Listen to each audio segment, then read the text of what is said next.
রবীন্দ্রনাথের মৃত্যুর ৭৫ বছর পূর্তি হলো গত ২২শে শ্রাবণ।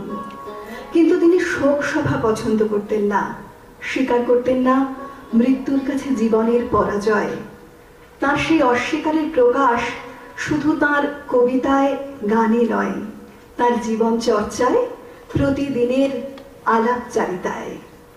জীবনের শেষ মুহূর্তে যখন তিনি তীব্র রোগাক্রান্ত, এক মুহূর্তের জন্য হার মানেননি অসুখের কাছে, ক্লান্তির কাছে। জাতীয়, আন্তর্জাতিক, রাষ্ট্রনৈতিক, সামাজিক প্রতিটি বিষয়ের সঙ্গে নিজেকে সংশ্লিষ্ট রেখে করেছেন সুচিন্তিত মন্তব্য। তার মৃত্যুতে বাংলা, ভারতবর্ষ এবং সমগ্র মানব সমাজ যা হারিয়েছে তার পরিমাপ হয় না। কিন্তু মৃত্যুতীর্ণ এই মানুষটি আমাদের শিখিয়ে গেছেন রোগে, শোকে, তাপে কিভাবে আমরা আমাদের মনুষ্যত্বকে অটুট রাখতে পারি। সেই পাথেয়র মূল্য কিন্তু কম নয়। সেই পথ অনুসরণ করতেই আমাদের এখনকার নিবেদন, ভাবনা নির্মাণ, আমি মৃত্যু চেয়ে বড়। ঋণ স্বীকার করি প্রভাত কুমার মুখোপাধ্যায়, নির্মল কুমারী মহলানবিশ ও বুদ্ধদেব বসুর কাছে। দূর হতে ভেবেছিল মনি, দুর্জয় নির্দয় তুমি, কাঁপে পৃথ্বী তোমার শাসনে। তুমি বিভীষিকা, দুঃখের বিদীর্ণ বক্ষে জলে তব লেলিহান শিখা। দক্ষিণ হাতের শেল উঠেছে ঝড়ের মেঘ পানে, সেটা হতে বজ্র টেনে আনে। ভয়ে ভয়ে এসেছিল দূর দূর বুকে তোমার সম্মুখে। তোমার ভ্রুকুটি ভঙ্গে তরঙ্গিল আসন্ন উৎপাত, নামিল আঘাত, পাঁজর উঠিল কেঁপে। বক্ষে হাত চেপে শুধালেন, আরো কিছু আছে নাকি? আছে বাকি শেষ বজ্রপাত, নামিল আঘাত। এই মাত্র, আর কিছু নয়। ভেঙে গেল ভয় যখন উদ্যত ছিল তোমার রসনী। তোমারে আমার চেয়ে বড় বলে নিয়েছিল গণি। তোমার আঘাত সাথে নেমে এলে তুমি, যেথা মোর আপনার ভূমি। ছোট হয়ে গেছো আজ, আমার টুটিল সব লাজ।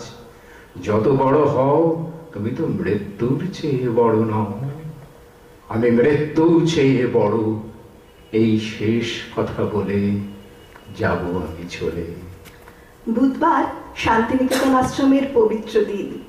ওই দিন কবি ভালোবাসেন মন্দিরে আচার্যের কাজ করতে।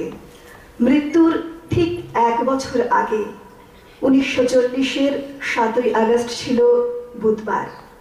ওই দিনই আবার অক্সফোর্ড ইউনিভার্সিটি থেকে প্রতিনিধি দল এসেছেন কবিকে ডক্টর অফ লিটারেচার উপাধি দান করতে। তখনও স্বাস্থ্য ভালো নয়, অল্প অল্প জ্বর হচ্ছে।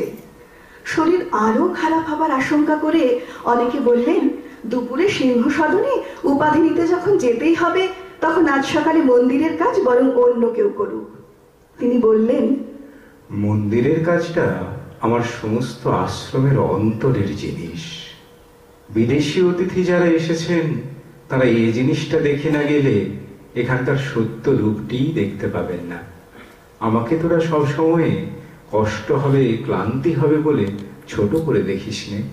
সেদিন তার ভাষণে তিনি দ্বিতীয় মহাযুদ্ধের প্রেক্ষিতে আশার বাণী শুনিয়েছিলেন। বলেছিলেন, আসন্ন মহাপ্রলয়ে সভ্যতা ধ্বংস হবে না, বরং সভ্যতা পূর্ণতার দিকে এগিয়ে যাবে। অক্সফোর্ড ইউনিভার্সিটির পক্ষে স্যার মরিস গোয়ার বলেন, The university, whose representative I am, has in honoring you done honor to itself. কিন্তু এরপর পৌষ উৎসবের প্রাতে উপাসনায় যোগ দিতে তিনি মন্দিরে যেতে অক্ষম হলেন। ঘরে বসেই জীবন দেবতাকে অর্ঘ্য নিবেদন করলেন এই কবিতায়। হে সবিতা, তোমার কল্যাণতম রূপ কর অপাবৃত। সেই দিব্য আবির্ভাবে হেরি আমি আপন আত্মারে মৃত্যুর অতি।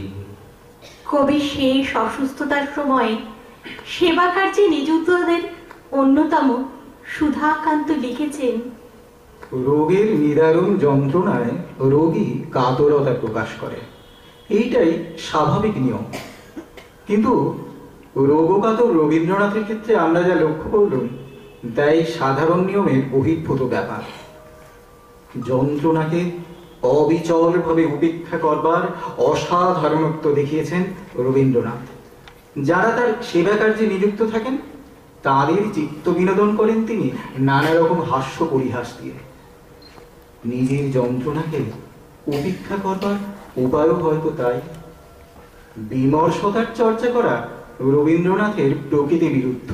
তিনি তার ভক্ত সেবক সেবিকাদের সুবিধা অসুবিধার খেয়াল রাখতেন, তাদেরকে অসুস্থ হলে যত্ন করে ওষুধ খাওয়াতেন। বহু লোক এসেছিল জীবনের প্রথম প্রভাতে, কেহ বা খেলার সাথী, কেহ কৌতূহলী, কেহ কাজে সঙ্গ দিতে, কেহ দিতে বাধা। আজ যারা সঙ্গে আছে এ নিঃস্ব প্রহরে, পরিশ্রান্ত প্রদোষের অবসন্ন নিস্তেজ আলোয়, তোমরা আপন দ্বীপ আনিয়াছ হাতে। খেয়া ছাড়িবার আগে তীরের বিদায় স্পর্শ দিতে, তোমরা পথিক বন্ধু যেমন রাত্রির তারা, অন্ধকারে লুপ্ত পথ যাত্রীর শেষের ক্লিষ্ট ক্ষণে। সুধীর চন্দ্রগড় আদতে পূর্ববঙ্গের বাসিন্দা, ছিলেন কবির অপ্রকাশিত রচনার ভান্ডারী। জমালঙ্কে রস সামগ্রীর ঘাটতি পড়লেই তিনি তাগিদ দিয়ে নতুন রচনা লিখিয়ে নিতেন। এর উদ্দেশ্যেই কবি বাঙাল শীর্ষক ছড়াটি লেখেন। বাঙাল যখন আসে মোর গৃহদ্বারে, নূতন লেখার দাবি লয়ে বারে বারে, আমি তারে হেঁকে বলি সরস গলায়, শেষ দাড়ি টানিয়াছি কাব্যের কলায়। মনে মনে হাসে, তবুও সে ফিরে ফিরে আসে। তারপর কি সকালে উঠিয়া দেখি নির্লজ্জ লাইনগুলো যত বাহির হইয়া আসে গুহা হতে নির্ঝরের মতো।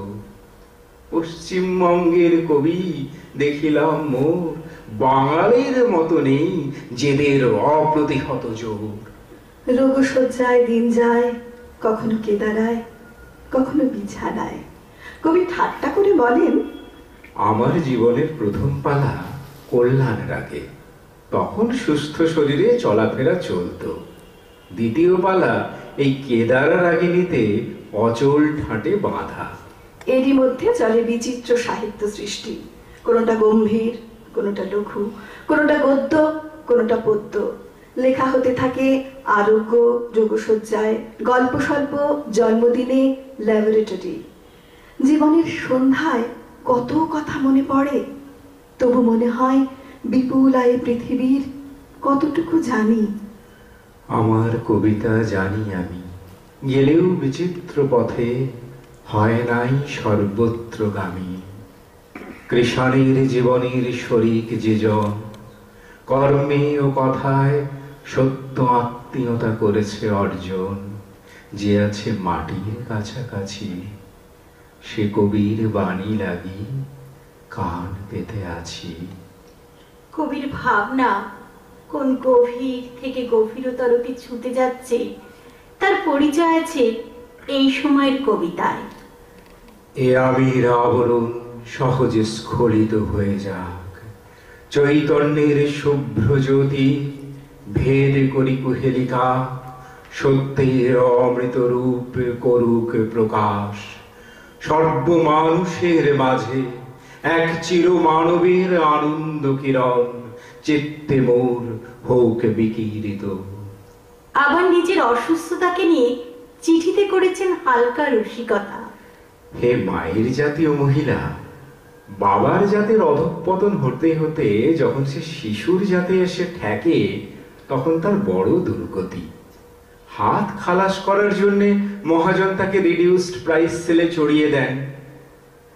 কিন্তু সেই আধলা দামের জখমি মালটাকে স্ক্রিনের আড়ালে গুটিয়ে রাখাই ভালো।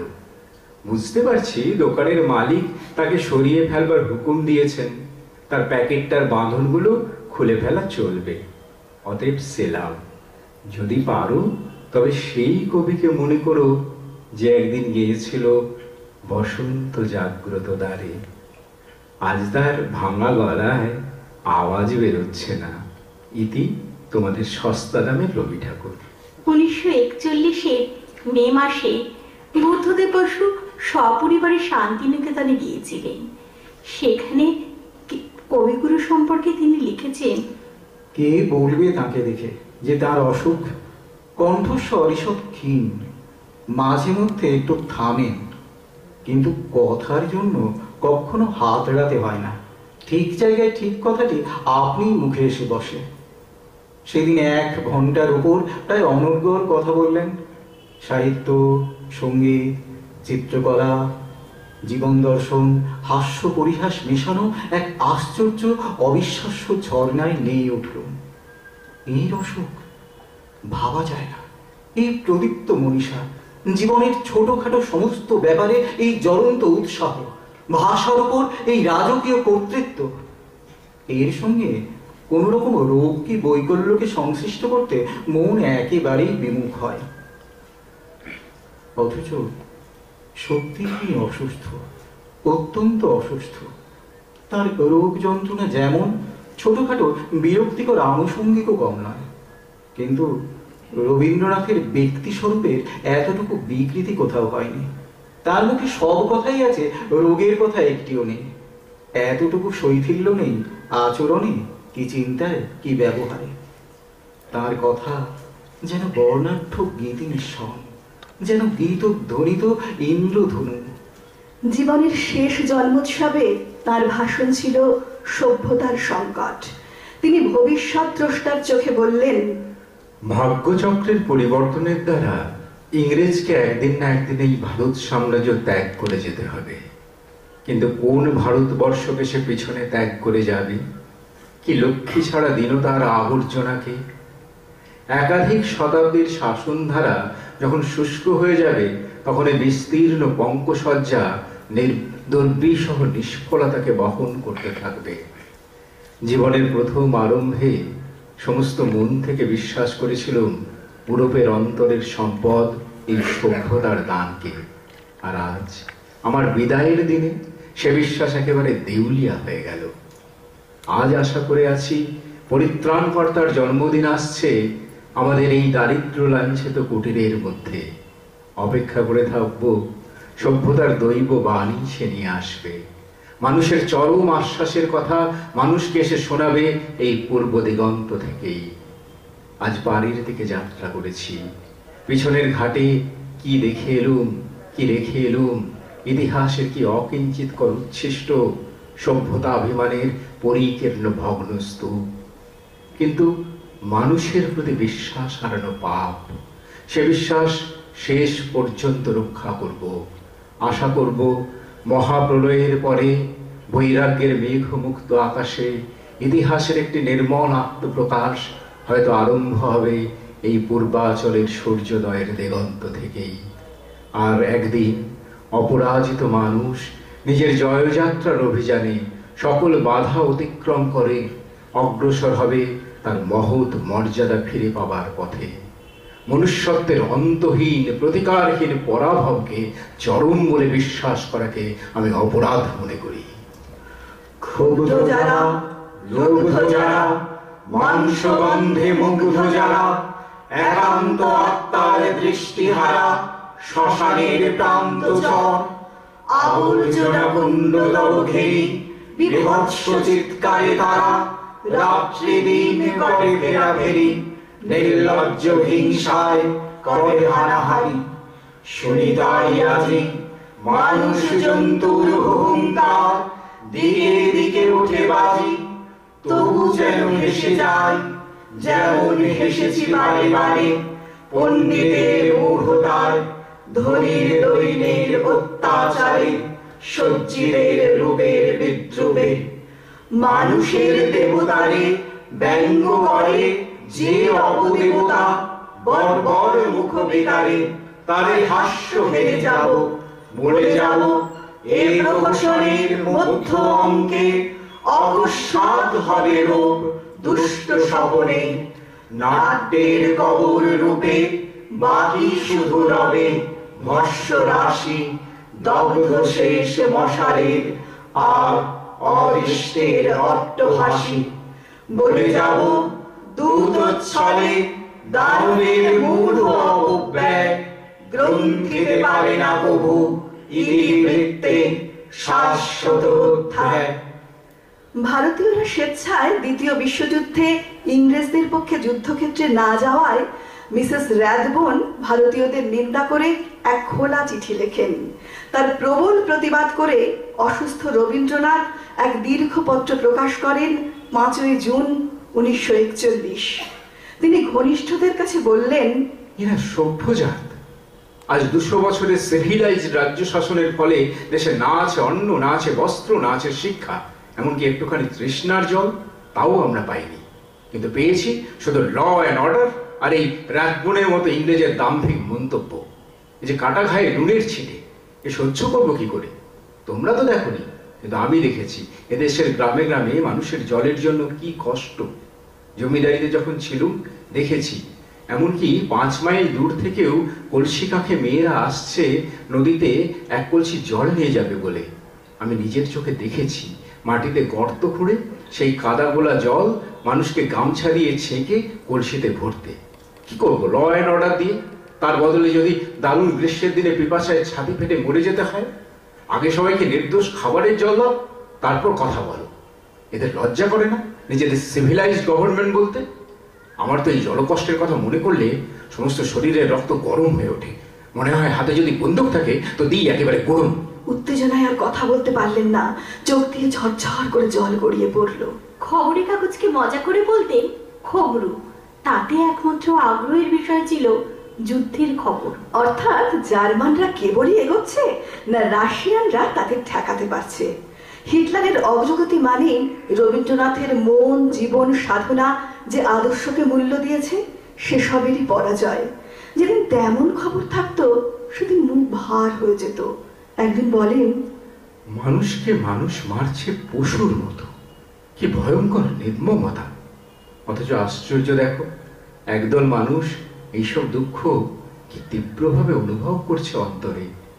আমার চিন্তায় এবং অনুভূতিতে টের পায় একটা বিরাট মানব সত্তা আছে অতীত, বর্তমান এবং ভবিষ্যৎ জুড়ে, যে সত্তার মধ্যে ক্রমাগত চলছে একটা ভালোর তপস্যা। 30শে জুলাই যেদিন তার অপারেশন হয়, এই অপারেশনের পরই তার শরীর দ্রুত খারাপ হতে থাকে। সেই দিন সকালেও যখন শুনলেন রাশিয়ান সৈন্যরা জার্মানদের একটু ঠেকাতে পেরেছে, শুনে তার মুখ খুশিতে উজ্জ্বল হয়ে উঠল। বললেন, পারবে পারবে, ওরাই পারবে। ভারী অহংকার হয়েছে হিটলারের। গোয়েরিং গোয়েরিং, এখন দেখো গোয়েরিং কি হয়। দুশ্মনেরা। অপারেশনে কবির আপত্তি ছিল, সেটা ভয় নয়। বলেছিলেন, আমি কবি, আমি সুন্দরের উপাসক। বিধাতা আমার এই দেহখানা সুন্দর করে গড়েছিলেন। এখান থেকে বিদায় নেবার সময় এই দেহখানা তেমন সুন্দর অবস্থাতেই তাকে ফিরিয়ে দিতে চাই। গাছ থেকে শুকনো পাতা যেমন আপনি ঝরে যায়, পক্ক সুপারি ফল বৃন্ত থেকে যেমন আপনি খসে পড়ে, আমারও ঠিক তেমনি ভাবেই সহজে বিদায় নেবার ইচ্ছে চিরকাল। কেন যে না যাবার আগে আমাকে ছেঁড়া খোড়া করে দিতে চাচ্ছে? বয়স তো ঢের হয়েছে, আর কদিনই বা মানুষ বাঁচে। কাজেই ছেড়ে দিক না আমাকে। ফুলের মতো, ফলের মতো, শুকনো পাতার মতো আমার স্বাভাবিক পরিসমাপ্তি ঘটুক। মৃত্যু যন্ত্রণার মধ্যেও হারিয়ে ফেলেননি তার কৌতুক প্রিয়তা। তিনি বললেন, ডাক্তাররা আমাকে নিয়ে বেজায় বিপদে পড়েছে। হার্ট দেখে, লাংস দেখে কোথাও কোনো দোষ খুঁজে পাচ্ছে না বলে ওদের ভারী মন খারাপ।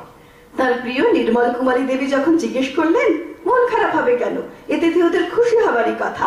তুমি কিচ্ছু বোঝো না। রোগী আছে, রোগ নেই, ওরা চিকিৎসা করবে কার? এতে ওদের মন খারাপ হবে না? ওই দিন সকালে বললেন, জানো, আজও একটা কবিতা হয়েছে সকালে। এই কি পাগলামি বলো তো, প্রত্যেকবারই ভাবি এই বুঝি শেষ, কিন্তু তারপর দেখি আবার একটা বেরোয়। এই লোকটাকে নিয়ে যে কি করা যাবে। সেদিন সকালের সেই কবিতাটি হলো: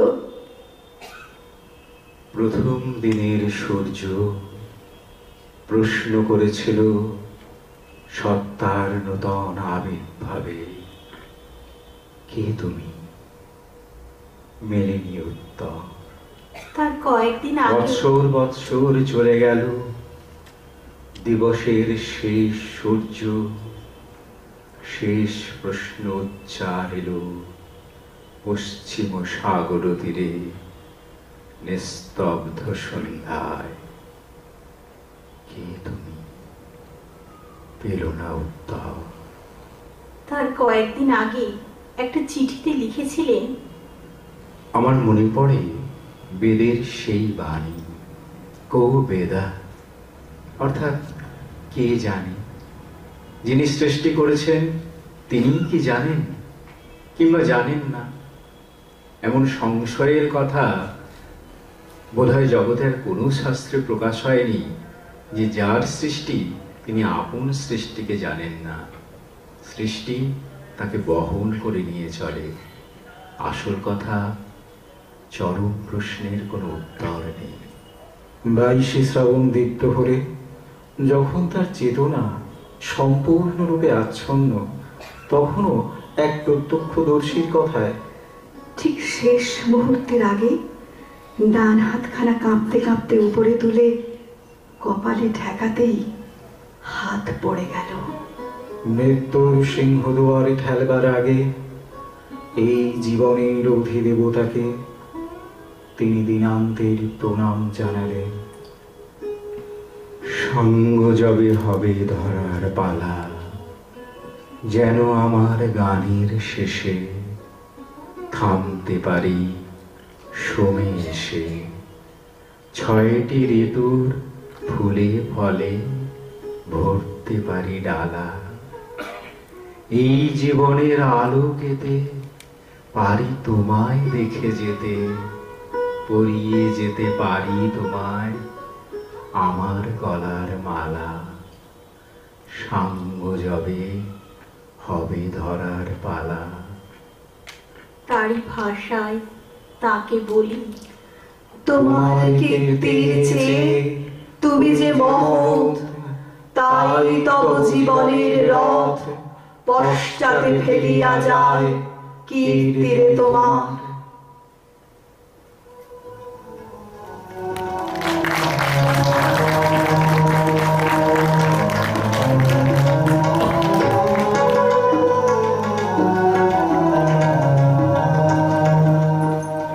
মৃত্যুকে উত্তীর্ণ করেছেন তিনি। তিনি মহামানব।